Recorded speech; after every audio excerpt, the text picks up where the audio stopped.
Welcome to my channel. Have you ever chased something that felt impossible to catch? Maybe a dream, a hope, or even a light that others couldn't see. Today, we will explore the story of a boy who did just that. A boy who chased the light. But this story is not just about a light. It's about courage, dreams, and learning how to believe in yourself, even when everything feels dark. So, stay with me till the end, because this story will not only warm your heart, it will also teach you something very powerful about life and learning English. Chapter 1. The First Glimpse of Light. Have you ever seen something that made you stop and stare, but you didn't know why? That happened to a boy named Eli. He lived in a small, quiet village where the sun almost never came out. Every morning, people woke up to gray clouds and cold wind. The streets were empty, and the air felt heavy, like it was tired. Eli was a curious boy. He liked to ask questions that no one else asked. He often sat by the window, looking at the sky, waiting for something bright to happen. One morning, when the world was still half asleep, Eli saw something strange. A thin beam of light slipped through the clouds. It was soft, golden, and beautiful. It touched the roof of his small house and then moved across the field like a dream. Ellie's eyes grew wide. He had never seen such light before. It was not like the dull sunlight of the past.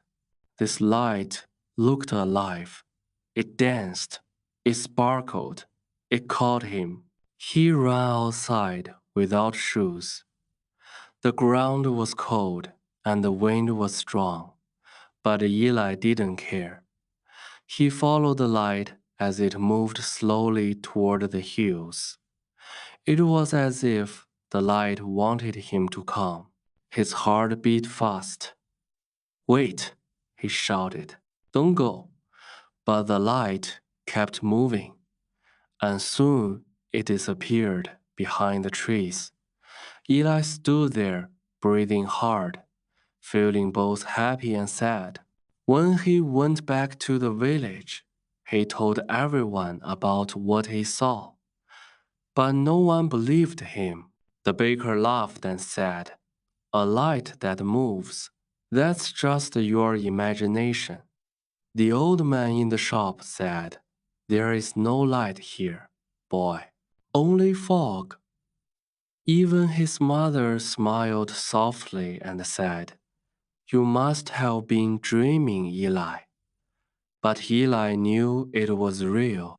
He could still feel the warmth of that light on his face.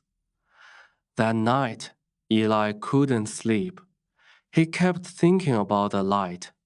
Where did it go? Why did it appear only to him? He whispered to himself, "I will find it again. I don't know how far it is, but I will chase it." His words were soft but strong. It was the first time he truly believed in something that no one else could see. And that was the moment everything began to change, not just for Ally, but for his whole world.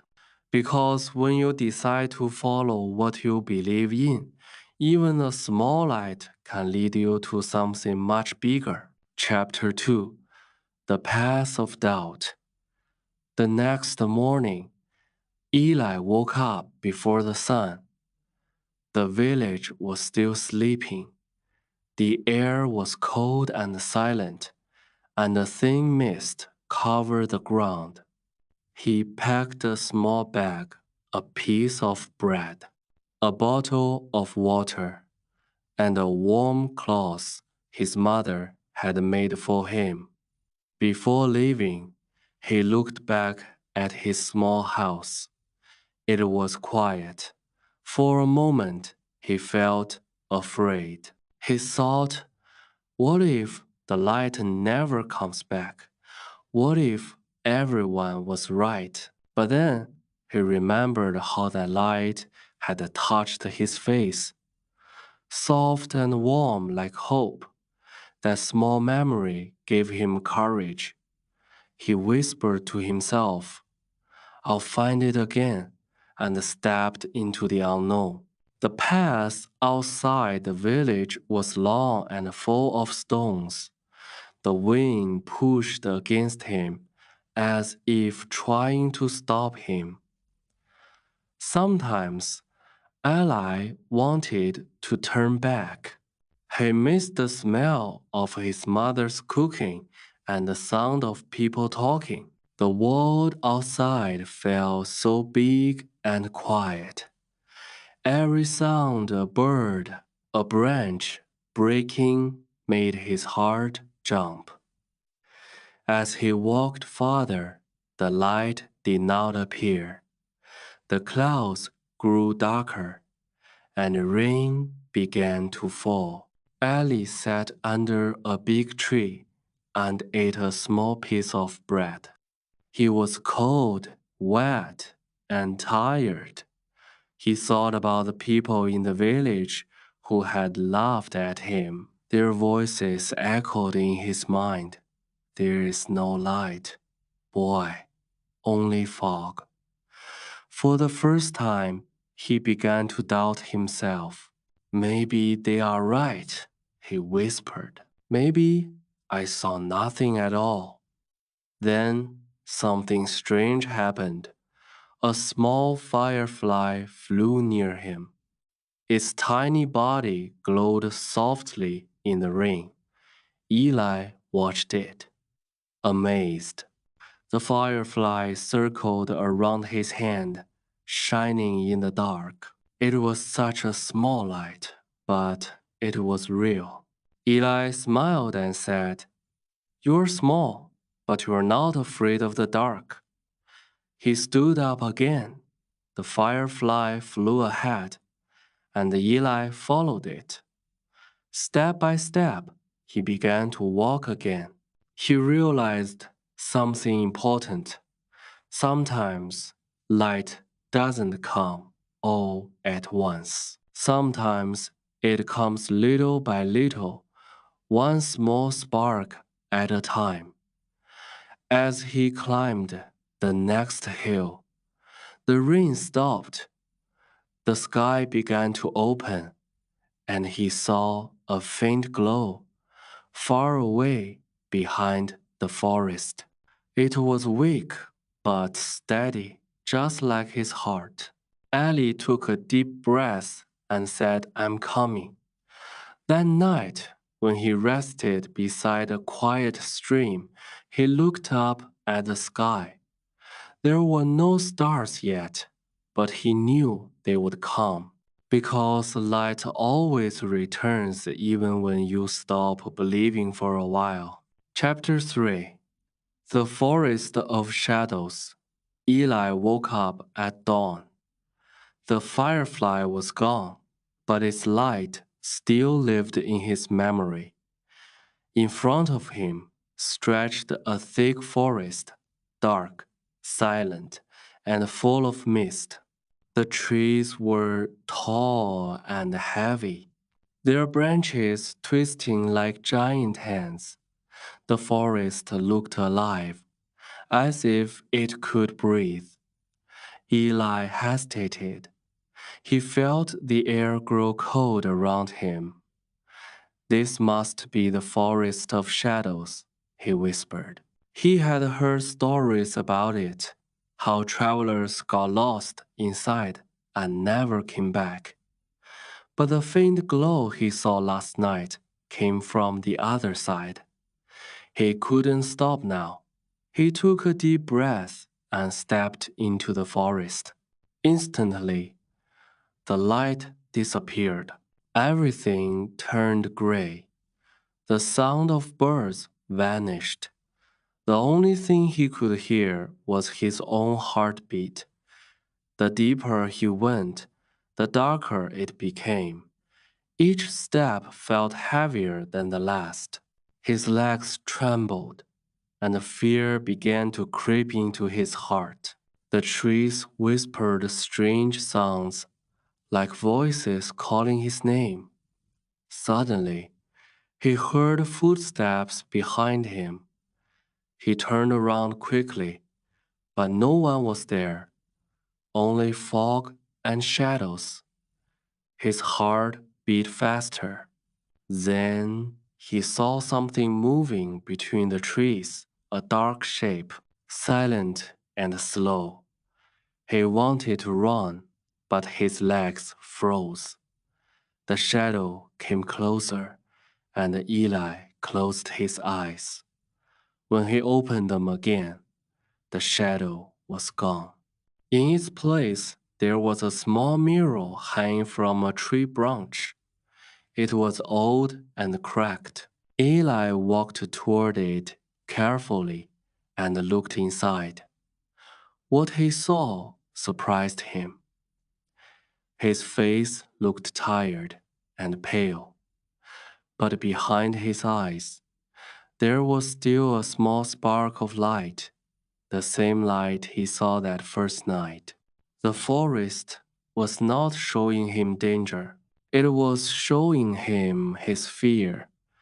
Eli touched the mirror and said softly, "You can't scare me anymore." The moment he said that, the wind changed. The trees became still. The shadows melted into light, and a soft golden glow filled the air.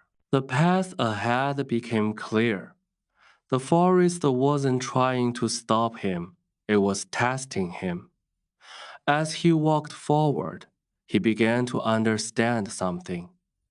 The light he was chasing was not just in the sky. It was inside him, too small, quiet, but strong. He realized that sometimes, before you find the real light, you must walk through your darkest place. By the time he reached the edge of the forest, the fog had lifted. The firefly appeared again, glowing brighter than before. It circled around him happily, as if saying, "You did it." Eli smiled, looked up at the sky, and whispered, "I'm not afraid anymore."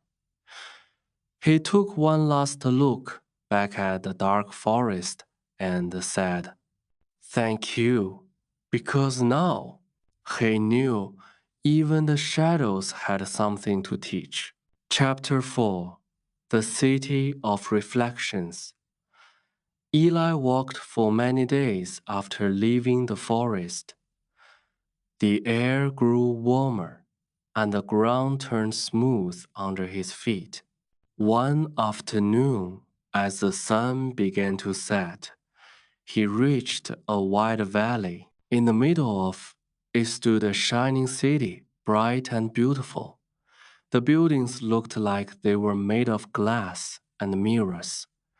Every wall reflected sunlight, and the whole city glowed like a diamond. Eli stood there, amazed. The city of reflections. He whispered. He remembered his grandmother once telling him about it. It's a city where people see what they want to see, not what is real. When he entered the city, he saw his reflection everywhere, in the windows, on the streets, even on the walls. But something felt strange. The people there all looked happy, but their eyes were empty, like they were pretending. They smiled, but the smiles didn't reach their hearts. Eli watched as they walked quickly, looking at their own reflections. fixing their hair, their clothes, their faces. They didn't talk to each other. They didn't look up. They just kept staring at themselves. A woman passed by and said kindly, "You must find your reflection too. Everyone here has one." She led him to a big mirror standing in the middle of the square. It was tall and shining, and when Eli looked into it, he saw himself, but not as he was. The mirror showed him as a rich man, wearing fine clothes, with many people cheering for him.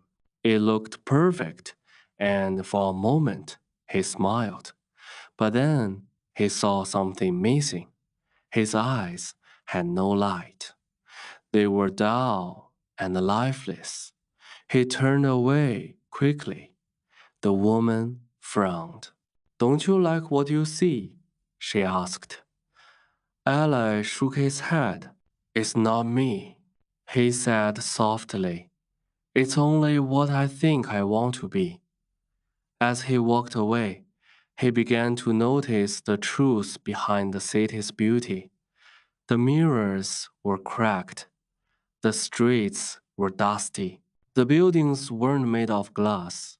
They were covered in thin layers of metal and light to make them shine. It was all an illusion. The people had built this city to hide from the truth, from their own emptiness. Eli sat beside a fountain and thought, they are trapped by their reflections. They only see the surface, not the soul. He remembered the forest and how it showed him his fear. Now, this city showed him something else, vanity and false light. He realized that not all light is real. Some light only blinds you. As night fell, the city began to fade. The mirrors lost their glow, and the people hurried inside. But in the middle of the square, Eli's small firefly appeared again, glowing softly. It danced above the fountain, its light pure and warm. The reflections around him disappeared, but the firefly's glow stayed. He smiled and whispered, "Real light doesn't need mirrors. It shines on its own." With that, he left the city behind. The firefly led him down a quiet path toward the mountains, where the air was cold and clear. Eli felt lighter, freer, as if he had left not just the city, but a false part of himself. He didn't know what waited ahead, but he knew one thing now. To find the true light, he had to keep walking in honesty, not illusion. Chapter 5: The Mountain of Echoes. Ella walked for many days after leaving the shining city behind. The road became steeper, the air colder, and the sky clearer. He followed the little firefly as it floated ahead of him, like a tiny lantern. Soon, he reached a place where the land rose sharply, a mountain tall and wide, its top hidden by clouds. The people he met along the way called it the Mountain of Echoes. They said strange voices spoke there, repeating your thoughts, your hopes, and your fears. Eli felt both curious and afraid. Still, he began to climb. The path was rocky and narrow. Cold wind brushed his face, carrying whispers that seemed to come from nowhere. As he stepped higher, the firefly's light flickered weakly in the mist. Suddenly, Eli heard a voice. "Why do you chase the light? it said. He turned, but no one was there. The voice came again, louder this time. You will never reach it. It was his own voice, an echo. It sounded tired and sad. Eli stopped and listened. Then he whispered softly, I will keep going. But the mountain wasn't silent. Every time Eli took a step, it answered back with words from his own heart. Doubts he didn't even know he had. You are too small. You are too late. You don't belong. The wind repeated them like a cruel song. For a moment, Eli sat on a rock, covering his ears. The firefly hovered close, its light trembling. Is this what the mountain wants? He thought. To make me give up. He closed his eyes and took a deep breath. If you echo my fears, he said aloud, then hear my truth too. His voice was soft but strong. I am not afraid. I may be small, but my heart is not. I may be alone, but my light is real. The mountain listened, and for the first time, it was quiet. Then something beautiful happened. The echo returned, but it was different. It repeated not his fear, but his courage. My light is real, the voice said back to him, warm and steady. The sound filled the whole mountain like music. Eli smiled and opened his eyes. The mist began to lift, and the first rays of morning sunlight touched the rocks around him. The firefly glowed brighter, dancing in circles. It was as if the mountain itself had accepted his truth. He climbed higher, and the view opened. Below him, he could see the forests, the rivers, and even the distant glow of the city he had left behind. Everything looked small now, all the things that once frightened him. On the highest rock, he stood still and whispered, The light I'm chasing is not far. It lives inside me. As he said that, the firefly landed gently on his shoulder, its golden glow steady and calm. Eli smiled. He knew that the next part of his journey would not be easy, but he also knew that fear no longer controlled him. The mountain had tested him not with monsters or traps, but with his own voice. And he had answered it with truth.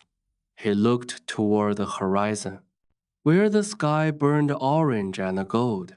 Somewhere beyond those clouds was the final light, the one he had been chasing all along. And with quiet courage, Eli took his first step toward it. Chapter 6. The Light Within. After leaving the mountain of echoes behind, Eli walked into a land that felt strange and quiet. The sky was neither day nor night. It glowed faintly, like silver dust hanging in the air. The firefly still floated before him, shining softly. He didn't feel tired anymore. He didn't feel afraid either. He felt peaceful. The ground below him was smooth, almost like glass, and his footsteps made no sound. He wondered if this was the end of his journey, the place where the light lived. After a while, the firefly stopped. It hovered in front of him, glowing brighter and brighter until Eli could hardly see. He raised his hand to cover his eyes. "Are we there?" he whispered. The firefly paused once, twice, and then, to Eli's surprise, it flew straight into his chest. The light sank inside him, warm and gentle. Eli gasped. He felt it move through him, through his heart, through his thoughts, through every part of him. For the first time, he realized something. The light he had been chasing all this time wasn't somewhere outside. It had been within him all along. Eli looked down at his hands. They glowed softly like the moon on calm water. He remembered all the people he met, the farmer who had lost hope, the blind woman who saw with her heart, the child who smiled even in the dark. Each of them had carried a little piece of the light too. He just hadn't seen it before. Maybe, he thought, the light isn't something we find. It's something we share. As he stood there, the silent land began to change. Trees grew from the ground, like shadows turning solid. Flowers opened, their petals shining faintly. The air filled with golden sparks, and a gentle wind moved through the valley. Everything seemed alive again. Eli smiled, and suddenly he heard a familiar voice, the same echo from the mountain. But now it spoke kindly. "You have found the truth." He looked toward the horizon. The light there began to fade, not because it was dying, but because it was spreading, filling the sky, the earth, and everything in between. Eli closed his eyes. When he opened them again, he was standing on a hill at sunrise. Birds were singing. The world was warm and alive. His journey was over, but his heart felt wide open, filled with something too big for words' understanding. He took a deep breath and whispered, "The light was never out there. It was me." And with that, he smiled a real smile, the kind that comes when you stop searching and start seeing. As he walked down the hill, the sun rose higher, painting the sky with gold. Eli knew he would return to his people, not with treasure or magic, but with a story of courage, kindness, and the light inside every heart. And now, my friend, before you go, I want to ask you, what light are you chasing? Maybe, just maybe, it's been inside you all along. If you enjoyed this story and learned something from it, don't forget to like, comment, and subscribe to my channel. Your support helps me bring more stories that teach, inspire, and help you grow your English, and maybe your heart too. Thank you for watching, and remember, keep learning, keep growing, and never stop chasing the light within you.